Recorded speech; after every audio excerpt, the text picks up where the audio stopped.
निवारक निरोध कानून के तहत किसी को भी बिना किसी वारंट के गिरफ्तार किया जा सकता है। उसे बताया भी नहीं जाएगा कि आखिर उसे क्यों गिरफ्तार किया जा रहा है। और इस निवारक निरोध कानून की वजह से ना जाने कितने सारे लोग हैं जिनको हिरासत में लिया जा चुका है, वो हिरासत में है। इसी को देखते हुए एनसीआरबी ने एक रिपोर्ट जारी की है। उस रिपोर्ट में कुछ आंकड़े हैं और उन आंकड़ों को जानना जरूरी है क्योंकि वो काफी इंपॉर्टेंट है एग्जाम बेस पर भी और नॉर्मली भी आपको पता होना चाहिए। नेशनल क्राइम रिकॉर्ड ब्यूरो के अनुसार 2020 और 2021 में दो आंकड़ों में तुलना की गई है। आंकड़े ये थे कि 2020 में इस निवारक निरोध कानून का यूज किया गया और 2021 में यूज किया गया। अब दोनों में जितने लोग हिरासत में लिए गए उनके आंकड़ों को देखा गया कि कब इसमें कमी आई है और कब इसमें वृद्धि हुई है या बढ़ोतरी हुई है। तो देखा गया कि 2020 में इस कानून का यूज इतना किया गया कि वो 2020 की तुलना में 2021 में 23% और बढ़ गया।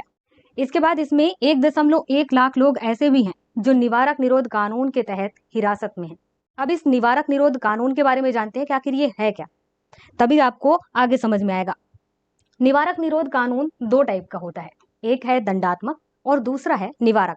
सबसे पहले समझते हैं दंडात्मक निरोध कानून के बारे में। इसमें होता ये है कि इसमें कोई ऐसा व्यक्ति है जिसने अपराध कर लिया है, क्राइम कर लिया है या क्राइम करने का प्रयास किया गया है, तो ऐसे टाइम पर उस व्यक्ति को गिरफ्तार कर लिया जाता है, हिरासत में ले लिया जाता है।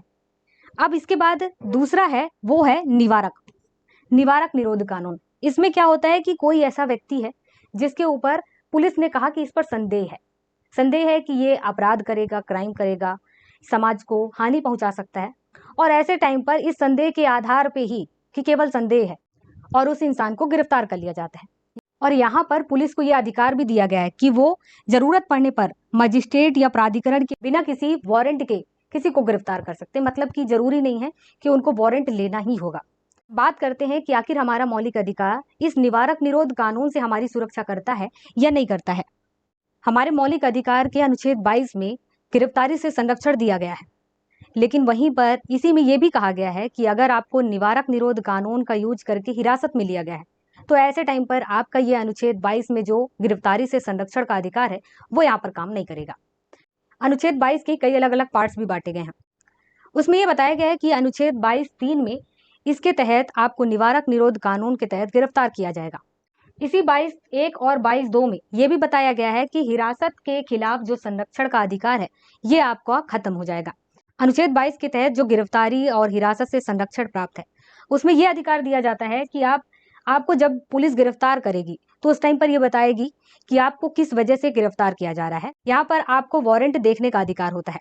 इसके बाद यह भी अधिकार होता है कि आप अपने हिसाब से किसी वकील से मिलना चाहे, परामर्श लेना चाहें तो यहाँ पर ले सकते हैं।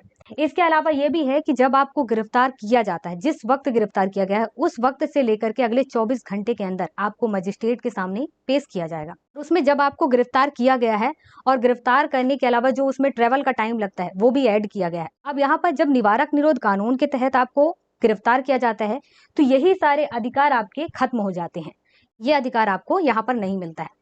इसीलिए निवारक निरोध कानून अपने आप में यूं कह सकते हैं कि काफी खतरनाक है। अनुच्छेद 22 के तहत ये जरूर अधिकार दिया गया है कि जब किसी व्यक्ति को या किसी इंसान को निवारक निरोध कानून के तहत हिरासत में लिया गया है कि सरकार यहाँ पर किसी व्यक्ति को अधिकतम 3 महीने तक ही इस निवारक निरोध कानून के तहत गिरफ्तार करके रख सकती है। बाद हाईकोर्ट के द्वारा गठित बोर्ड के द्वारा यहाँ पर वह परमिशन ले, उसके बाद बोर्ड जिस तरीके से निर्णय लेगा उस निर्णय के आधार पर फिर उसे आगे गिरफ्तार करके रखा जा सकता है। 44वें संविधान संशोधन के तहत इसमें कुछ परिवर्तन किया गया था कि इसमें 3 महीने के बजाय 2 महीने का समय होना चाहिए, लेकिन संशोधन तो हो गया लेकिन अभी तक उसे फॉलो नहीं किया गया है। अभी भी इसमें 3 महीने का ही समय है। अब बात करते हैं कि आखिर सरकार ऐसा क्यों करती है, निवारक निरोध कानून का यूज करके आखिर बिना बताए किसी को ऐसे क्यों गिरफ्तार कर लेती है। तो ज्यादातर से ऐसा देखने मिलता है कि सरकार ऐसे लोगों को गिरफ्तार करवाती है जो सरकार के खिलाफ बोलते हैं, और ऐसे व्यक्तियों को गिरफ्तार करवाती है जो सरकार के नियमों के खिलाफ बोलते हैं या सरकार को किसी भी टाइप से उससे हानि है। तो ऐसे लोगों को कभी सामाजिक सुरक्षा के नाम पर, कभी देश की सुरक्षा के नाम पर गिरफ्तार करवा लिया जाता है और यहाँ पर निवारक निरोध कानून का यूज किया जाता है।